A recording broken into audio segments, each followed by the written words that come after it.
सभी भक्तों का श्री चैतन्य चरितामृत के प्रति दिवसीय सत्र में स्वागत करते हैं।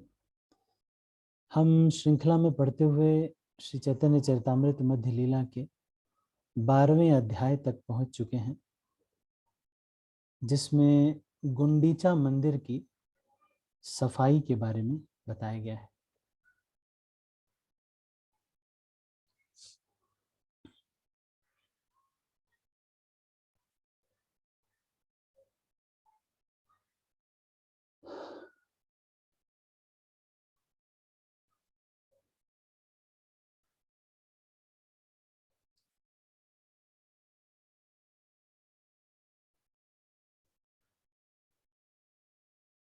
तो इससे पहले वाला जो चैप्टर था श्री चैतन्य महाप्रभु के बेड़ा कीर्तन लीलाएं, इसका हमने रिवीजन भी करना था, जो कि हम कल नहीं कर पाए थे किन्हीं कारणों से।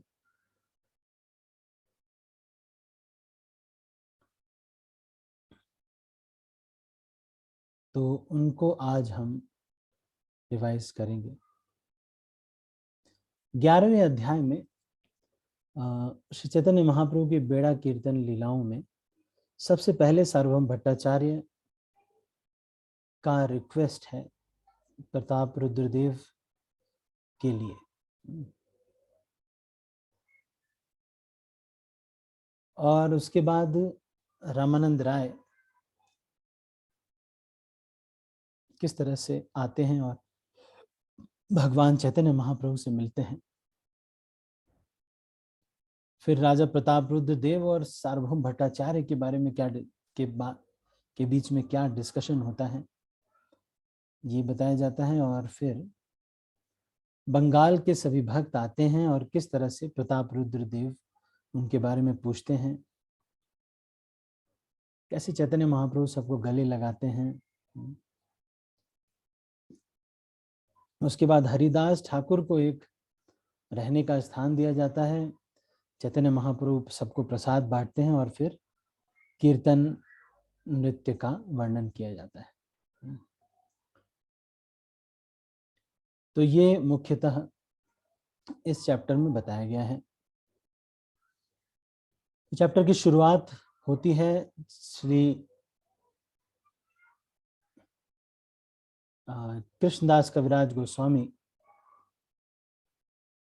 ये कहते हैं कि विश्वम प्रेम वन्या निमग्नम नाना भाव अलंकृत अंग। एक मिनट, थोड़ा सा ये बच्चे यहाँ पे थोड़ा परेशान कर जिग्मे शोर।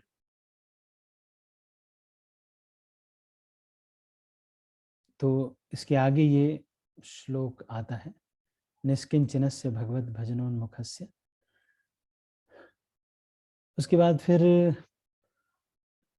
सार्वभौम भट्टाचार्य ये कहते हैं कि ये जगन्नाथ जी का बहुत अच्छा भक्त है, फिर भी चैतन्य महाप्रभु इसके लिए अलाउ नहीं करते हैं।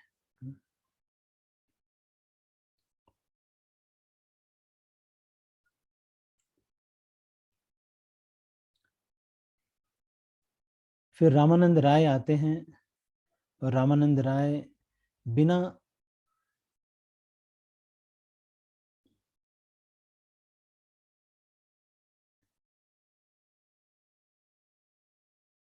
चैतन्य वो सीधा ही चैतन्य महाप्रभु का दर्शन करने के लिए चले जाते हैं। चैतन्य महाप्रभु उनको आलिंगन करते हैं। इस तरह से रामानंद राय प्रताप रुद्र की भक्ति के बारे में बताते हैं।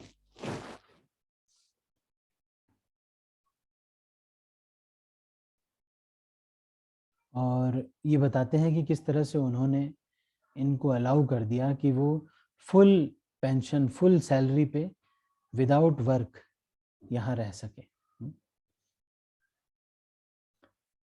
तो चैतन्य महाप्रभु ने कहा कि एक न एक दिन, क्योंकि उन्होंने आपकी सेवा की है, एक न एक दिन कृष्ण जरूर उनके ऊपर कृपा करेंगे। इसके बाद फिर वो महत्वपूर्ण श्लोक आता है जिसमें वो कहते हैं कि ये में भक्त जना पार्था न में भक्त चते जना मद भक्ता नाम चाहिए भक्तास ते में भक्त तमामता। इसके बाद फिर वो वाला श्लोक आता है, मद भक्त पूजा भी अधिक, कि मेरे भक्त की पूजा मेरी पूजा से भी श्रेष्ठ है। तो ये श्रीमद् भागवत के 11वें स्कंद के 19वें अध्याय का 21वां और 22वां श्लोक है। और ये में भक्त जनाह पार्थः जो है, ये श्लोक आदि पुराण से है और लघु भागवतामृत में दूसरे अध्याय के 6वें श्लोक में इसको कोट किया गया। इसके बाद फिर आराधना नाम अपि सर्वेशाम विष्णुर आराधनाम परम, ये पद्म पुराण का शिव जी के द्वारा बोला गया श्लोक है कि विष्णु की आराधना सबसे अच्छी है और उससे भी श्रेष्ठ है उनके भक्तों की आराधना।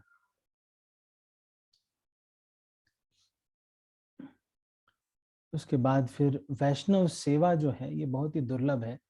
वास्तव में कोई अगर किसी वैष्णव को प्रसन्न कर लेता है तो ये बहुत बड़ी चीज है। फिर रामानंद राय प्रणाम करते हैं सारे भक्तों को, परमानंद पुरी, स्वरूप दामोदर, ब्रह्मानंद भारती इत्यादि को। और चैतन्य महाप्रभु फिर कहते हैं कि रामानंद आप मंदिर नहीं गए अभी तक? तो उन्होंने कहा कि मैं सीधा आपके पास चला आया,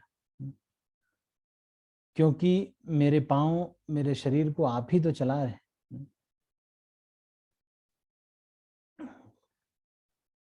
फिर उसके बाद प्रताप रुद्र जो है सार्वभौम भट्टाचार्य से मिलते हैं और उनसे पूछते हैं कि मेरा रिक्वेस्ट किया आपने? तो ये कहते हैं कि हाँ कहा, लेकिन वो माने नहीं। तो प्रताप रुद्र ये श्लोक बोलते हैं कि क्या जगाई मधाई तक का उद्धार कर दे रहे हैं भगवान, लेकिन मेरा उद्धार नहीं करेंगे। लेकिन कहा कि अगर मुझे दर्शन नहीं मिला तो जन्मों जन्मों तक मैं इसी तरह इंतजार करता रहूंगा, और चाहे मैं जीवन दे दूं पर मैं चैतन्य महाप्रभु की कृपा मुझे बहुत आवश्यकता है, मुझे जरूर लेनी है। और सार्वभौम भट्टाचार्य कहते हैं कि ठीक है, आप जब एडवाइस उनको लेते हैं कि रास पंचाध्यायी आप गाइएगा जब चैतन्य महाप्रभु गार्डन में लेटे होंगे।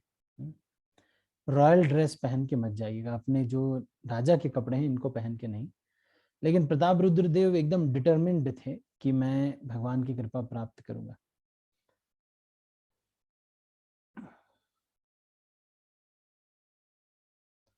तो स्नान यात्रा 3 दिन बाद थी और फिर बंगाल के सभी भक्त आते हैं स्नान यात्रा के दिन।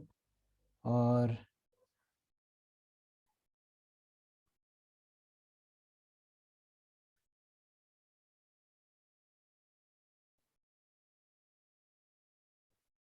फिर अन्नवसर का समय आया। अलालनाथ में चैतन्य महाप्रभु रहे कुछ दिन के लिए, वहां पर ही भगवान के विरह में रहते थे। ज़्यादातर वहीं पर सुबह दर्शन करने के लिए जाया करते थे अलालनाथ में, क्योंकि उस समय जगन्नाथ जी के दर्शन अन्नवसर में नहीं होते थे। प्रताप रुद्र देव फिर सबकी रहने की व्यवस्था करते हैं और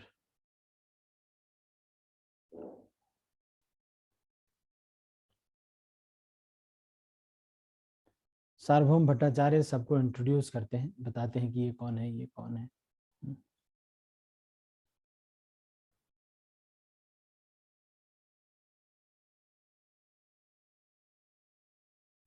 फिर उसके बाद एक एक भक्त किस तरह से आते हैं, वासुदेव घोष वगैरह, इन सब के बारे में हमने पढ़ा था।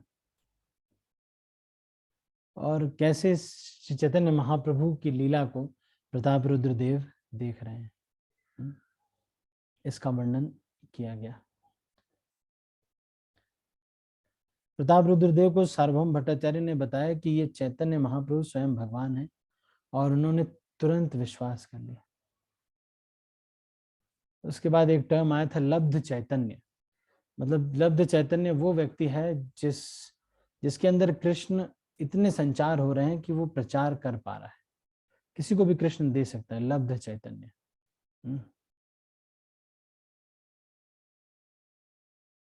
तो इस तरह से जो है, फिर उसके बाद किस तरह से महाप्रसाद आता है और चैतन्य महाप्रभु सारे भक्तों को प्रसाद बांटते हैं।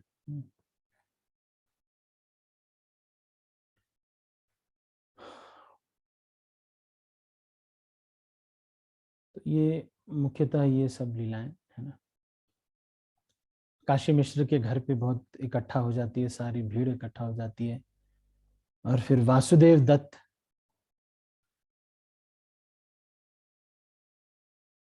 आते हैं।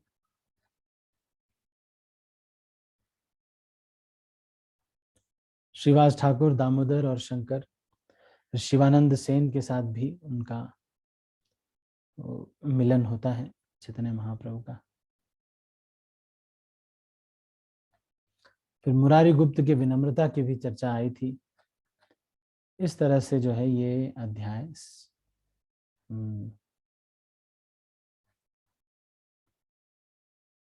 हरिदास ठाकुर की भी किस तरह से ग्लोरीज बताई थी चैतन्य महाप्रभु ने। और हरिदास ठाकुर को यह वादा करना कि मैं प्रसाद भिजवाऊंगा।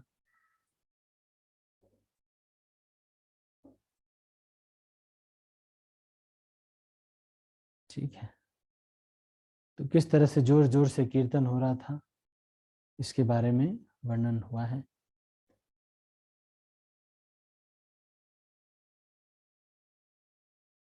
तो कोई भी अगर इस लीला को सुनता है वो चैतन्य महाप्रभु का दास बन जाएगा। तो इस तरह से ये जो चैप्टर है ये कंप्लीट होता है। तो इसके अगला जो चैप्टर है इसके 26 श्लोक तक हमने कर लिया था। इसके आगे की चर्चा हम अभी करते हैं।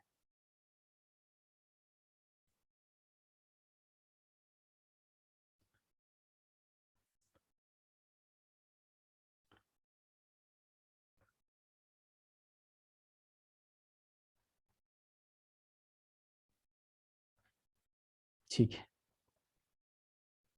तो इसका हमने रिवीजन कर लिया। अभी हम जो अगला जो चैप्टर है उसको हम पढ़ेंगे। तो 26वें श्लोक से अभी आगे चर्चा करनी है। ठीक है। दामोदर कहे तुम स्वतंत्र ईश्वर, कर्तव्य सब तुम्हार गोचर। दामोदर ने तुरंत उत्तर दिया, हे प्रभु, आप सर्वथा स्वतंत्र पूर्ण पुरुषोत्तम भगवान हैं। चूंकि आप हर बात को जानते हैं, अतएव आपको पता है कि क्या करने योग्य है और क्या नहीं। मैं तो एक शूद्र जीव हूं, अतएव मुझ में वह शक्ति नहीं है। शक्ति कहाँ है कि मैं आपको आदेश दूं।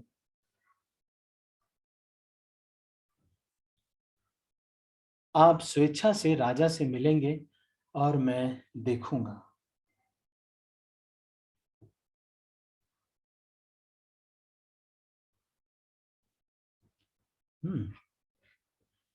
राजा आप पर अत्यंत अनुरक्त है और आप भी उसके प्रति स्नेह का अनुभव करते हैं। अतएव मैं समझ सकता हूं कि आप राजा के स्नेह से वशीभूत होकर उनका स्पर्श करेंगे। यद्यपि आप पूर्ण पुरुषोत्तम भगवान हैं और पूर्णतया स्वतंत्र हैं, फिर भी आप अपने भक्तों के स्नेह एवं प्रेम के अधीन हो जाते हैं। यही आपका स्वभाव है। तब नित्यानंद प्रभु ने कहा, भला तीनों लोकों में ऐसा कौन सा व्यक्ति है जो आपसे कह सके कि आप राजा से मिले। फिर भी यदि अनुरक्त व्यक्ति को अपनी वांछित वस्तु प्राप्त न हो तो पाए तो क्या हो पाए, तो क्या यह उसका स्वभाव नहीं है कि वह अपना जीवन त्याग दे। उदाहरणार्थ, यज्ञ करने वाले ब्राह्मणों की कुछ पत्नियों ने कृष्ण के लिए अपने पतियों के समक्ष अपने प्राण त्याग दिए।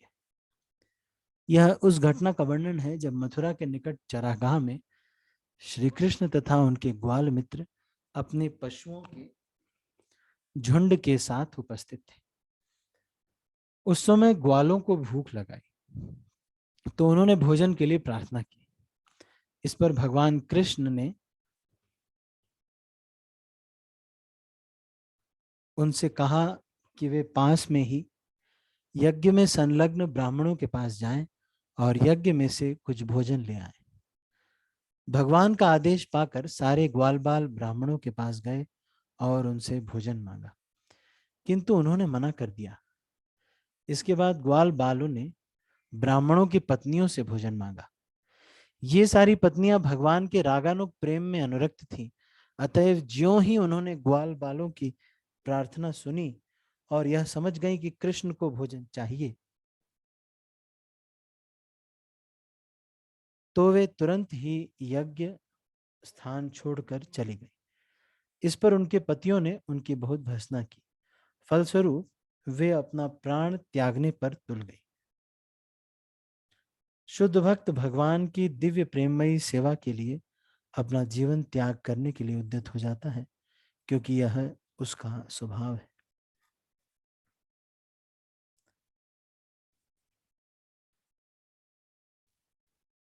तब नित्यानंद प्रभु ने महाप्रभु के विचारार्थ एक सुझाव रखा। उन्होंने कहा, ऐसी एक युक्ति है जिससे आपको राजा से मिलने की आवश्यकता नहीं रह जाएगी, किंतु उससे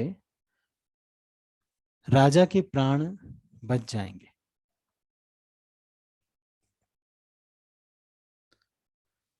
यदि आप कृपा करके अपना एक उत्तरीय वस्त्र राजा को भेज दें, तो वह किसी न किसी समय आपके दर्शन होने की आशा में जीवित बना रहेगा।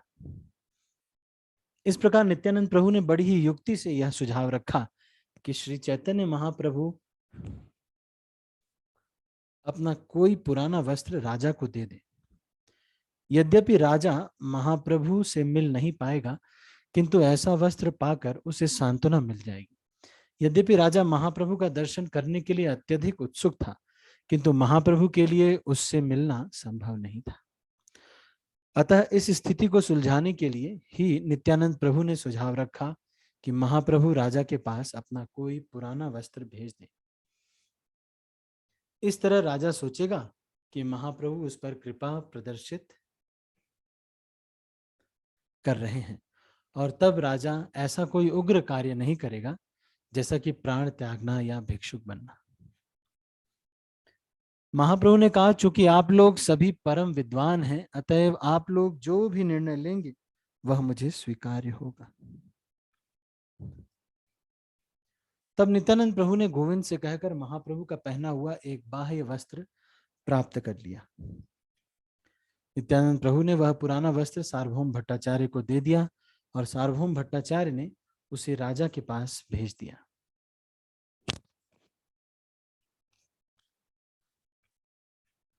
जब राजा को वह पुराना वस्त्र मिल गया, तो उन्होंने उसकी वैसी ही पूजा शुरू कर दी जैसे वे साक्षात महाप्रभु की पूजा करते। यही वैदिक आदेशों का भी निर्णय है।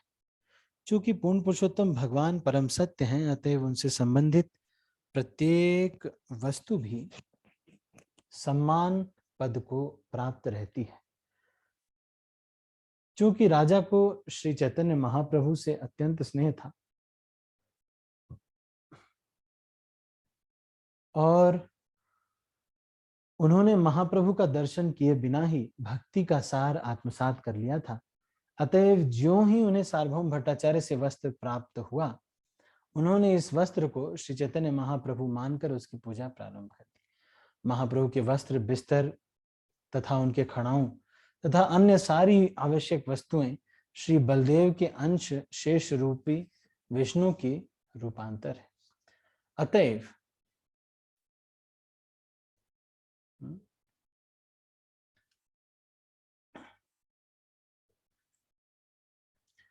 पूर्ण पुरुषोत्तम भगवान के वस्त्र तथा साज सामान भगवान के ही अन्य रूप होते हैं। भगवान से संबंधित हर वस्तु पूजनीय होती है। श्री चैतन्य महाप्रभु का हमें उपदेश है कि जिस प्रकार कृष्ण पूजनीय है, उसी तरह उनका धाम वृंदावन भी पूजनीय है, और जिस तरह वृंदावन पूजनीय है, उसी तरह वृंदावन की सारी वस्तुएं, वृक्ष, मार्ग, नदी इत्यादि भी पूजनीय है। अतएव शुद्ध भक्त गाता है, जय जय वृंदावन वासी यत जन, अर्थात वृंदावन के सारे निवासियों की जय हो। यदि भक्त में पक्की भक्तिमयी प्रवृत्ति होती है, तो ये सारे निर्णय उसके अंतःकरण में जागृत हो जाएंगे या प्रकट हो जाएंगे।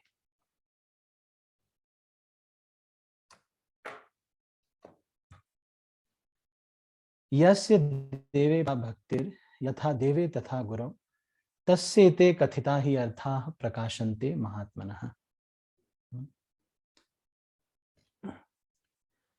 जिन महात्माओं की भगवान तथा गुरु दोनों में दृढ़ श्रद्धा होती है, उन्हें ही वैदिक ज्ञान की का पूर्ण सार स्वतः अनुभव होता है।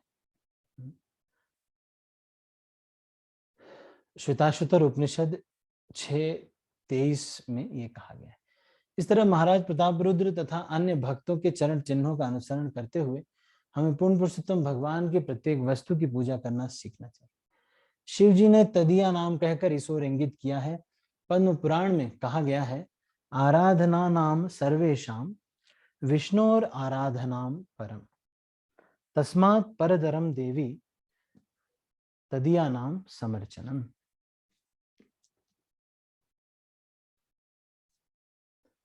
हे देवी, समस्त पूजा विधियों में विष्णु पूजा सर्वश्रेष्ठ है। उससे भी महान है तदीय अर्थात विष्णु से संबंधित किसी भी वस्तु की पूजा।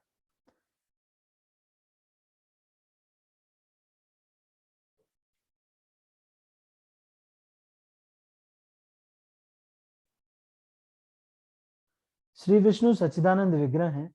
इसी तरह कृष्ण का सर्वाधिक विश्वास पात्र दास अर्थात गुरु तथा विष्णु के सारे भक्त तदीय हैं। तो जो भी भगवान के भक्त हैं वो सब तदीय कहलाते हैं। This is the most important paraphernalia of the supreme Lord, भक्त। तो सच्चिदानंद विग्रह गुरु वैष्णव तथा उनके द्वारा उपयोग की गई कोई भी वस्तु तदीय है और निसंदेह सभी जीवों द्वारा आराध्य मानी जानी चाहिए।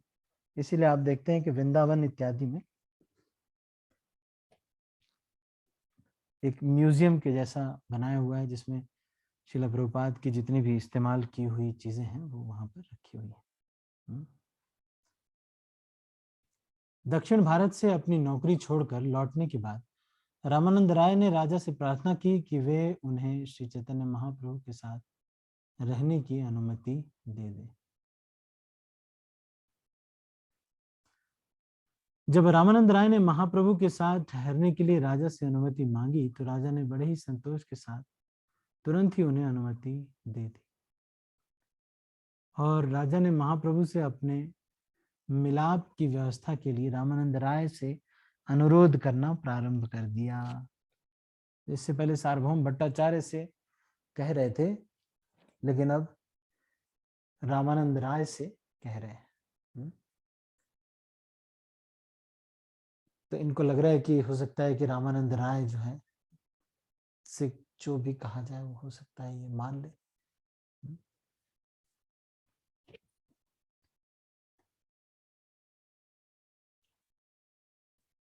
राजा ने रामानंद राय से कहा, श्री चैतन्य महाप्रभु आप पर अत्यंत कृपालु हैं, अतएव आप मेरी भेंट के लिए उनसे अवश्य अनुरोध करें। राजा तथा रामानंद राय साथ साथ जगन्नाथ क्षेत्र लौटे और तब श्री रामानंद राय श्री चैतन्य महाप्रभु से मिले। उस समय रामानंद राय ने चैतन्य महाप्रभु से राजा के प्रेम भाव के बारे में बताया। जब भी कोई अवसर मिलता तो वे महाप्रभु को राजा के बारे में बारंबार बतलाते।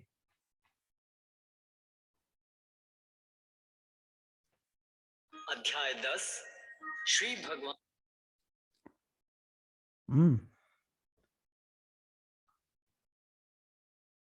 तो अब ये बार बार जब बतला रहे हैं तो ये इन वैष्णवों की कृपा होने की वजह से है ना, नहीं इनके ऊपर कृपा हो गई। श्री रामानंद राय निसंदेह राजा के नीति निपुण मंत्री थे। वे सामान्य व्यवहार में अत्यंत निपुण थे। उन्होंने श्री चैतन्य महाप्रभु से राजा के प्रेम का वर्णन करके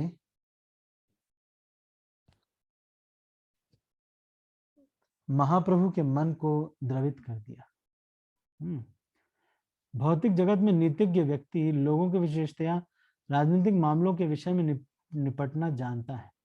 महाप्रभु के कुछ बड़े बड़े भक्त तथा यथा रामानंद राय, रघुनाथ दास गोस्वामी, सनातन गोस्वामी, रूप गोस्वामी सरकारी अफसर थे और उनका गृहस्थ जीवन अत्यंत ऐश्वर्यपूर्ण था।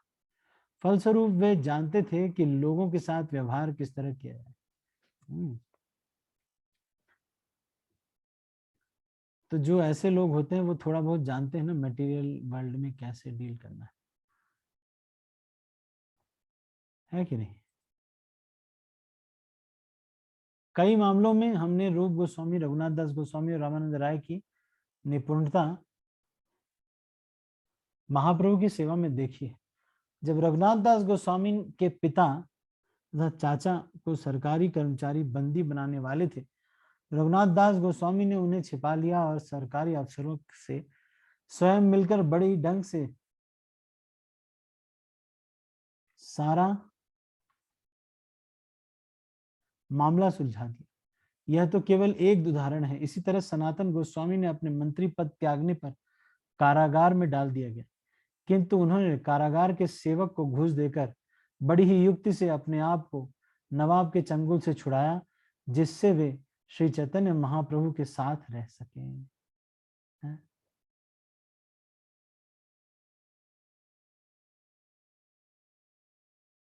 तो ये चैतन्य महाप्रभु के साथ जिससे कि रह सके। यहाँ हम महाप्रभु के अत्यंत विश्वस्त भक्त रामानंद राय को श्री चैतन्य महाप्रभु के हृदय को बड़ी ही युक्ति के साथ द्रवित करते देखते हैं। यद्यपि महाप्रभु ने राजा से मिलने से इनकार करने का निर्णय ले रखा था, रामानंद राय की नीति तथा सार्वभौम भट्टाचार्य तथा अन्य भक्तों के अनुनय विनय से ही राजनीति भी भक्ति का से ही सफलता प्राप्त हो सकी। निष्कर्ष यह है कि भगवान की सेवा में की जाने वाली राजनीति भी भक्ति का एक रूप है। ये भगवान की सेवा के लिए अगर की जाती है तो ये भी भक्ति है।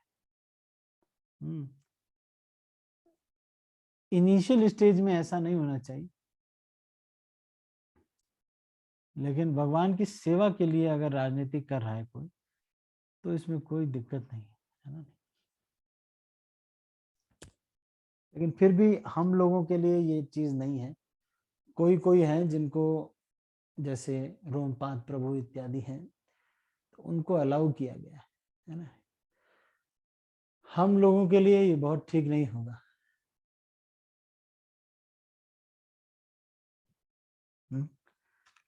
पॉलिटिक्स में जाना बहुत ठीक नहीं है ना।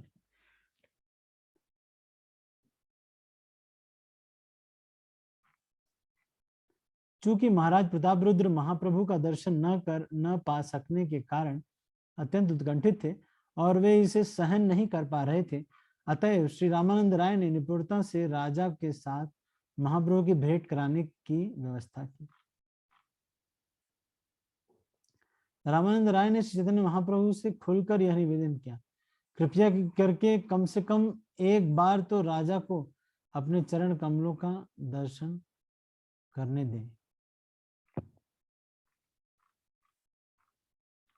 चैतन्य महाप्रभु ने उत्तर दिया, हे रामानंद, सन्यासी को राजा से मिलना उचित होगा या नहीं, यह विचार करने के बाद ही तुम्हें मुझसे अनुरोध करना चाहिए।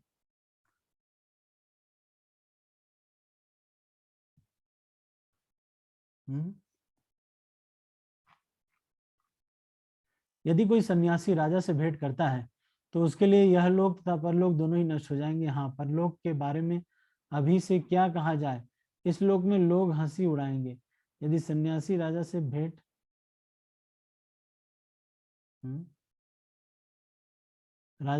करे। रामानंद राय ने उत्तर दिया, हे प्रभु, आप तो परम स्वतंत्र हैं, आपको किसी से कोई डर नहीं है, क्योंकि आप किसी पर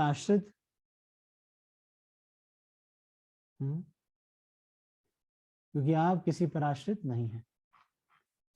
जब रामानंद राय ने महाप्रभु को पूर्ण पुरुषोत्तम भगवान कहकर संबोधित किया,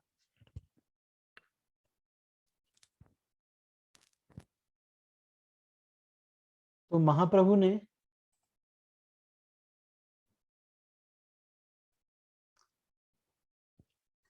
महाप्रभु ने यह कहकर आपत्ति की, मैं परमेश्वर नहीं अपितु एक सामान्य मनुष्य हूं। तो चैतन्य महाप्रभु इस तरह से अपने को दिखाना नहीं चाहते थे कि लोग ये जाने ना कि मैं भगवान हूं। क्यों? क्योंकि एक बार लोग पता चल जाएगा फिर छद्म अवतार ये कहा गया है। तो इसलिए चैतन्य महाप्रभु ने कभी भी जो है इस चीज को हमेशा छुपाया रखा कि मैं परमेश्वर हूं। और जब भी कोई कुछ कहता तो वो यही कहते कि विष्णु विष्णु विष्णु विष्णु, तो बहुत पाप हो गया है ना। नहीं, आप ऐसे कह रहे हो मैं भगवान हूं।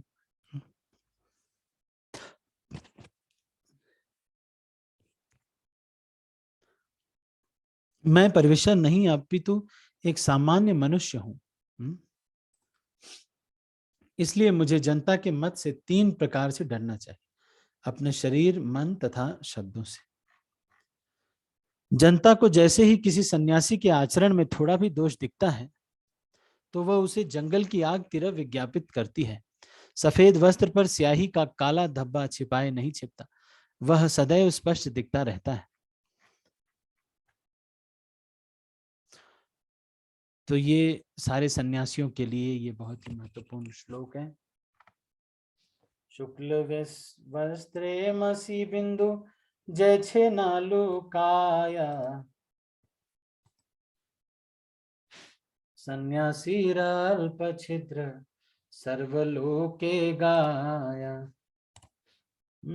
तो कोई सन्यासी है अगर, तो उसका हल्का सा भी अगर कपड़े में कुछ थोड़ा बहुत प्रॉब्लम होगी तो उसको बहुत कहेंगे। चरित्र में हल्का सा भी प्रॉब्लम हो जाएगी तो बहुत समस्या की बात है। इसलिए सन्यासी अल्प छिद्र सर्वलोके गाया। रामानंद ने उत्तर दिया, हे प्रभु, आपने अनेकों पापी पुरुषों का उद्धार किया है। यह उड़ीसा का राजा प्रतापरुद्र वास्तव में भगवान का सेवक और आपका भक्त है। तब श्री चैतन्य महाप्रभु ने कहा, भले ही किसी बड़े पात्र में कितना ही अधिक दूध क्यों ना हो जाए, किंतु यदि इसमें शराब की एक भी बूंद गिर जाती है तो वह अस्पृश्य हो जाता है।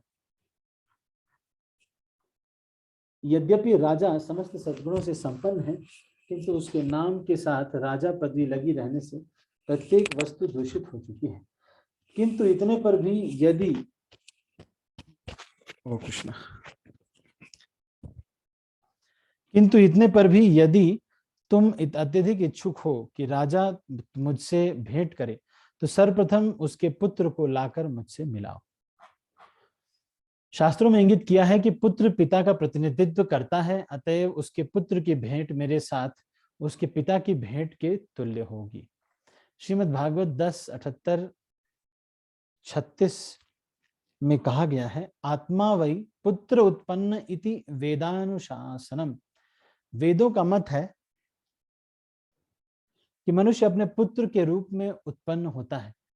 पुत्र पिता से अभिन्न होता है, प्रत्येक शास्त्र में इसे स्वीकार किया गया है। ईसाई धर्म में ऐसा विश्वास किया जाता है कि ईश्वर पुत्र ईसा भी ईश्वर है, दोनों अभिन्न है। तब रामानंद राय राजा के पास महाप्रभु के साथ हुई अपनी बातचीत से अवगत कराने गए। महाप्रभु की आज्ञा से सुनकर राजा के पुत्र को उनसे मिलाने के लिए अपने साथ लेते आए। राजकुमार नव यौवन अवस्था होने के कारण अत्यंत सुंदर था। उनका रंग सांवला था और कमल जैसी बड़ी बड़ी आंखें थी। राजकुमार पीला वस्त्र पहने था और रत्न के आभूषणों से उसका शरीर अलंकृत था, अतएव जो भी उसे देखता उसे भगवान कृष्ण का स्मरण हो जाता। राजकुमार को देखते ही चैतन्य महाप्रभु को कृष्ण का स्मरण हुआ है, अतः महाप्रभु उससे प्रेमवश में मिलते हुए कहने लगे। चैतन्य महाप्रभु ने कहा, यहाँ है महान भक्त, इसे देखकर किसी भी व्यक्ति को नंद महाराज के पुत्र भगवान कृष्ण की याद आ जाएगी।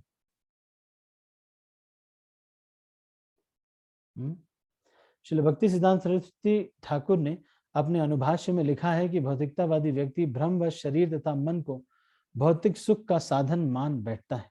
दूसरे शब्दों में भौतिकतावादी देहात्म स्वभाव को स्वीकार करता है। चैतन्य महाप्रभु ने महाराज प्रतापरुद्र के पुत्र को भौतिकतावादी का पुत्र होने के कारण उसे भौतिकतावादी के रूप में नहीं लिया, न ही उन्होंने अपने आप को भोक्ता माना। मायावादी दार्शनिक सबसे बड़ी भूल यही करते हैं, वे सच्चिदानंद विग्रह अर्थात भगवान के दिव्य रूप को भौतिक शरीर के समान मान बैठते हैं, किंतु दिव्यता में कोई भौतिक कलमश नहीं होता। न ही भौतिक पदार्थ में आध्यात्मिकता की कल्पना करने की संभावना रहती है। पदार्थ को आत्मा नहीं माना जा सकता, जैसा कि भौम इत्यादि शब्दों में सूचित होता है। भौतिकताग्रस्त मायावादी लोग पदार्थ में ईश्वर के रूप की कल्पना करते हैं, यद्यपि उनकी कल्पना के अनुसार ईश्वर अनंत और रूपहीन होते हैं। वह यह केवल मानसिक तर्क है। यद्यपि श्री चैतन्य महाप्रभु पूर्ण पुरुषोत्तम भगवान है, किंतु वे अपने आप को गोपी की स्थिति में प्रस्तुत करते हैं। उन्होंने राजा के पुत्र को साक्षात महाराज नंद का पुत्र वजेंद्र नंदन हरि स्वीकार कर लिया। यह वैदिक संस्कृति के आदेश के अनुसार आदर्श दृष्टिकोण है, जिसकी पुष्टि श्रीमद् भगवद गीता पंडिता समदर्शिना में हुई है। वैष्णव दर्शन के अनुसार परम सत्य को इसी तरह स्वीकार करने की व्याख्या निम्नलिखित शब्दों में मुंडक उपनिषद तथा कठोपनिषद में कही हुई है। नायम आत्मा प्रवचनेन लभ्यो न मेधया न बहुना श्रुतेन यमे वैशा विनुते तेन लभ्यः स्वस्यैष आत्मा विवृणोति तनु स्वा। भगवान की प्राप्ति न तो पटु व्याख्याओं से, न व्यापक बुद्धि से, न अत्यधिक सुनने से हो सकती। वे उसी के द्वारा प्राप्त किए जा सकते हैं जिसे वे स्वयं चुनते हैं। वे ऐसे व्यक्ति को अपना स्वरूप प्रदर्शित करते हैं। जब जीव ऐसी आध्यात्मिक दृष्टि के अभाव के कारण भौतिक अस्तित्व में फंसा हुआ है। श्री भक्ति सिद्धांत सरस्वती ठाकुर ने कल्याण कल्पतरु में एक गीत लिखा है, संसारे आसिया पकिते भजिया पुरुष अभिमाने मरी। जब जीव इस जगत में आता है तो वह अपने आप को भोक्ता समझता है और इस तरह वह अधिकाधिक फंसता जाता है। ठीक है, तो आज हम इसको यहीं पर समाप्त करेंगे। आज हमने 61 पैराग्राफ से तक कर लिया। इसके आगे की चर्चा हम अगले प्रवचन में करेंगे। ठीक है, तो अभी मैं कुछ प्रश्न पूछूंगा, आप इसका उत्तर देने का प्रयास कीजिएगा। पहला सवाल,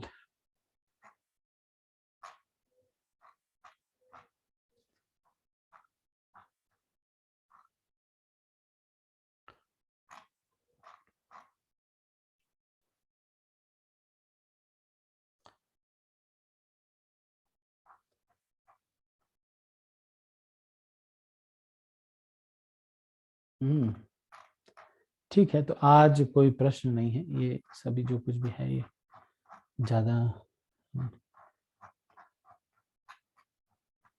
वैसे सभी कुछ है इम्पोर्टेंट, लेकिन हमारे लेवल पे इतना हमने किया वो ठीक है। ठीक है, तो अभी हम इसको यहीं पर क्लोज करते हैं। आपका कोई प्रश्न है किसी का तो पूछ सकते हैं। एनी क्वेश्चंस और कमेंट्स?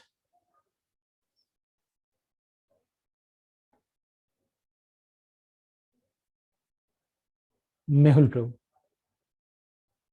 हरे कृष्णा प्रभु जी, दंडवत प्रणाम। धन्यवाद प्रणाम।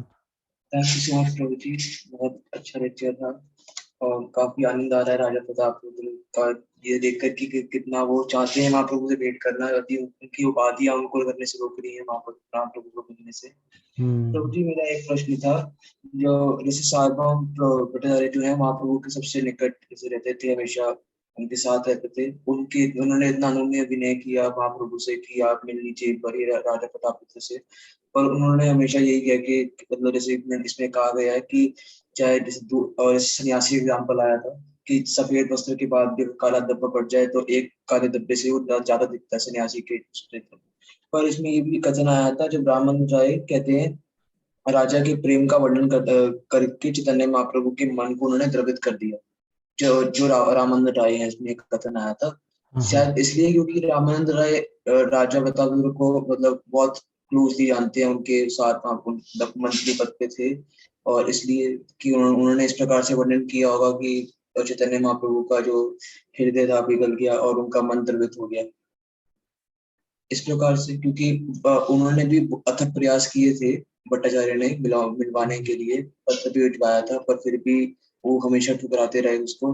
पर जब रामानंद राय ने इस प्रकार से डायरेक्टली चैतन्य महाप्रभु के सामने ये पेश किया कि राजा को आपसे मिलने का बहुत है, कि वो आपके सर्वोच्च भक्त हैं, बस खाली उनकी उपाधियां इस प्रकार से हैं कि वो आपसे मिल नहीं पा रहे हैं,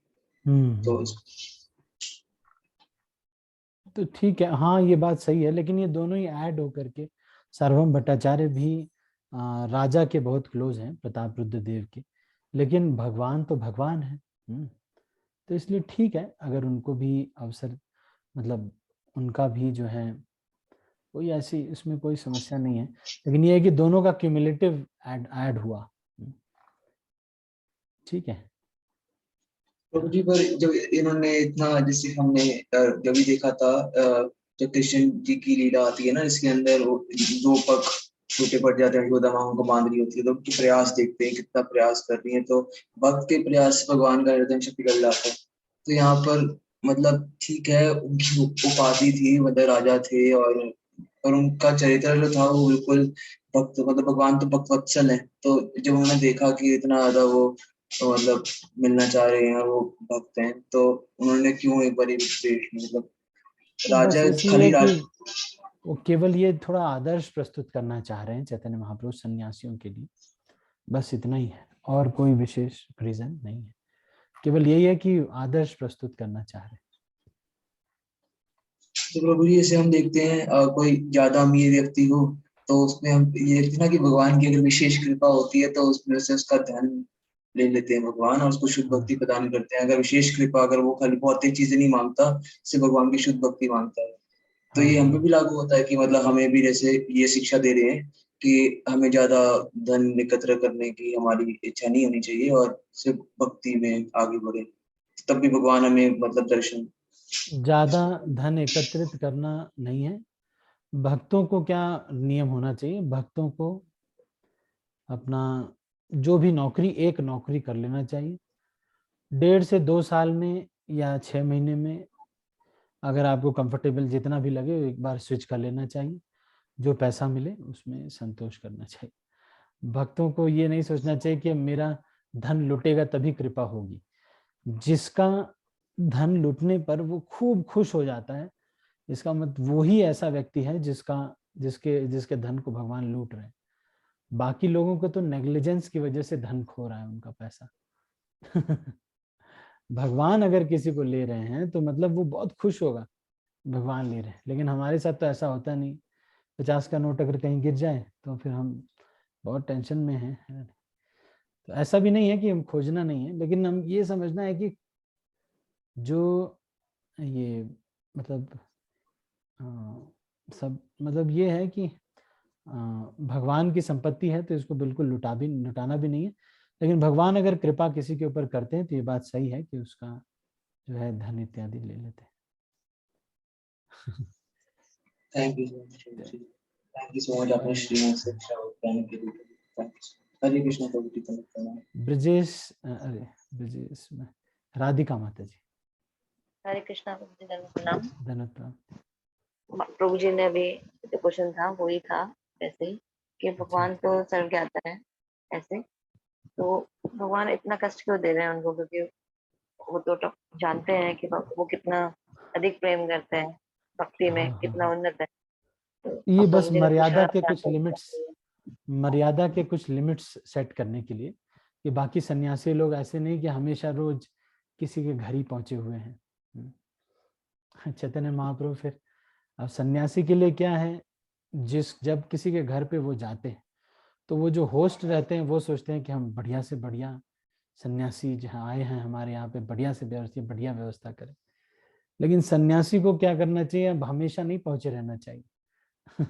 सन्यासी को जो है बहुत कोशिश करनी चाहिए, जितनी आवश्यकता हो उतना ही जाएं और अपना अपना एक रोटी खा के सो जाना चाहिए, तपस्या करना चाहिए। सन्यासी मतलब जो भी वहां मंदिर में या आश्रम में मिल जाए उतना से करना चाहिए। और कहीं किसी के घर जाएंगे तो वो तो बोलेंगे ही कि प्रभु जी ये भी ले लीजिए, महाराज ये भी ले लीजिए, अरे गुलाब जामुन भी ले लीजिए, लेकिन वहां पे जाकर के बहुत ज्यादा वो नहीं करना चाहिए।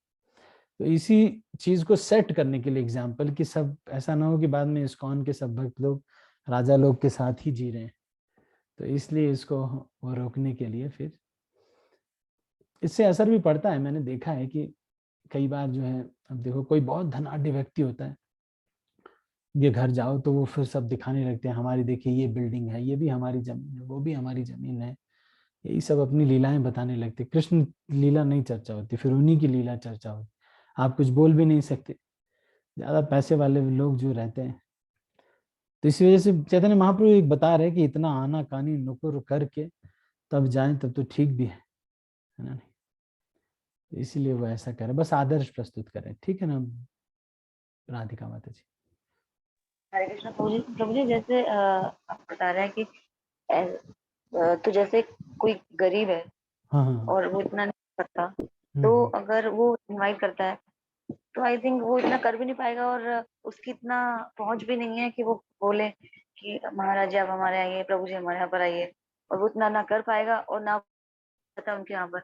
ऐसा भी होता है हाँ, या ऐसा कुछ आते नहीं हैं? है, ऐसा कुछ नहीं। ओ, मैंने देखा है हलधर स्वामी महाराज और बहुत सारे ऐसे आचार्यों को देखते,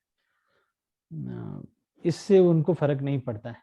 हाँ, ये बात सही है कि हमको बेस्ट देना चाहिए, ये नहीं जी कि जी खुद तो एकदम अपना, है ना, जब महाराज आए तो महाराज को एकदम गेंदे के फूल वाला गार्लेंड दे दिया और खुद एकदम गुलाब का पहन के बैठे हुए। मतलब आपके पास है और आप जो है फिर ऐसे नहीं कर रहे, ऐसे करना ठीक नहीं ना। महाराज आए उनके लिए बहुत एकदम छोटी सी गाड़ी दे दी, एकदम नैनो से भी नैनो। एकदम नैनो कार उनके लिए भेज दी और खुद मर्सिडीज में चल रहे हैं। तो भाई ये तो इससे अपराध ना हो जाएगा कि एक सन्यासी जो प्रतिनिधि है ईश्वर का, उसको यथोचित सम्मान, जितना यथाशक्ति सम्मान नहीं करना भी अपराध है। तो इससे हमको बाद में धन की हानि होती है। तो सम्मान नहीं करना, मैंने कहा ना आपसे, सम्मान नहीं करने से घाटा होता है। तो फिर ये जो है इसलिए ऐसा होता है। तो गरीब लोग जो हैं वो भी उनके यहाँ भी जाते हैं, ऐसा नहीं। बहुत सारे जगहों पर ऐसा है, जैसे कि रशिया इत्यादि में बहुत गरीबी है।